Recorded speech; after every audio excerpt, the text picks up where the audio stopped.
आपल्याला जास्त मतदान व्हावं यासाठी आता सर्वच पक्ष नेते हे प्रयत्न करतात।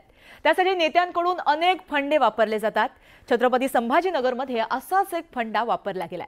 हा फंडा नेमका कुणी आणि कशासाठी वापरलाय हाच प्रश्न सध्या मोठ्या प्रमाणात निर्माण झालाय।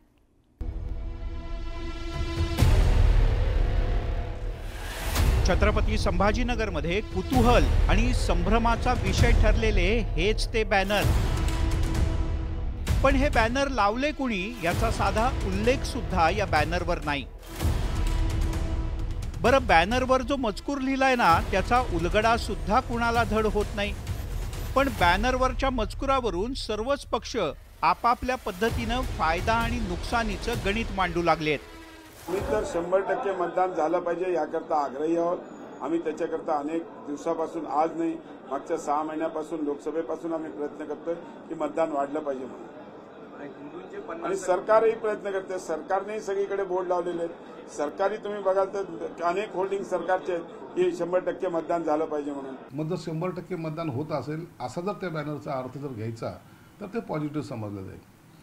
परंतु काही लोकांनी जाहीर सभेमध्ये 15 मिनिटांवर चॅलेंज जे केलेत ना त्याचा सुद्धा दुष्परिणाम सुद्धा होऊ शकतो। म्हणून दोन्ही अर्थाने ते बॅनर एक दिशा देणारं बॅनर आहे असं मला वाटतं। परंतु आपण जर पॉझिटिव्ह घ्यायचं तर 100% मतदान करा असाच त्या बॅनरचा अर्थ होता असं माझं मत आहे। शहरातील सगळ्यात मोठ्या अशा जालना रोडवर हे बॅनर लावले गेले आहेत। 15 मिनिटांचं उत्तर असा उल्लेख त्यावर असल्यानं याचा संबंध MIMचे अकबरुद्दीन ओवैसी यांच्याशी जोडला जातोय। पण MIMनं हे कृत्य जातीयवादी विरोधी पक्षांचं असावं असा आरोप केलाय। तर ठाकरेंच्या शिवसेनेनं अशा बॅनरमुळे मतपरिवर्तन होणार नसल्याचा दावा केलाय। मैं बिल्कुल ये विश्वास से कह रहा हूं कि ये भारतीय जनता पार्टी की शरारत है, क्योंकि ज़रूरी नहीं है किसी का नाम लिया जाए या वो किया जाए। जब आप मंदिरों मस्जिदों में घुसकर आपके नेता जो है तो बात कर सकते हैं, तो ये ऐसी हरकतें आप क्यों नहीं कर सकते?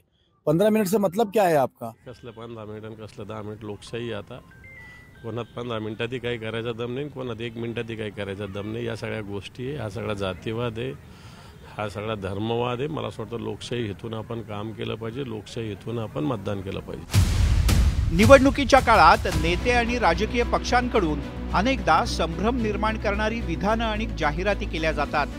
मात्र अशा बेनामी जाहिरातींच्या मागचा चेहरा समोर येत नसल्यानं मतदार सुद्धा अशा बॅनरकडे किती गांभीर्यानं पाहतील याविषयी थोडी शंकाच आहे। व्हिडिओ जर्नलिस्ट सुधीर जाधवसह सिद्धार्थ गोदाम, न्यूज 18 लोकमत, छत्रपती संभाजीनगर।